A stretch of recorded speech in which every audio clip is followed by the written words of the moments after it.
We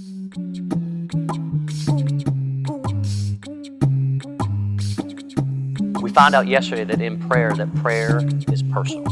It starts off by being personal because we have a Father in heaven that we can turn to. And this is how Jesus started with his prayer. After sharing this with our Father in heaven, the next thing that we see is that God is not only personal, but he also provides for us. In fact, he says, give us this day our daily bread. So each day God will provide the things that we need. He will give us the things that are necessary. This actually comes from the Old Testament. It's a story about manna, and all the people are walking through the desert. They've been walking and walking, and they need something to eat.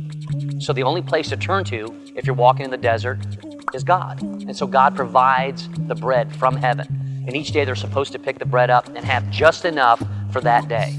Anything they have left over the next day will actually turn to maggots. In fact, you can read this story in Exodus. It's an amazing story. When we have distress, God provides peace. And when we hunger, God provides a thing to feed us. So what Jesus shares in this Lord's Prayer, or as we call it the Lord's Prayer, is that not only is he personal with us, but he also fills those everyday needs. God will provide those everyday needs. And at the end of the day, what we find is that as he fills those needs and as he is personal, he is enough. In fact, he is more than enough. But you know what? There's still more. Thankfully, there's still more. We'll talk about that tomorrow.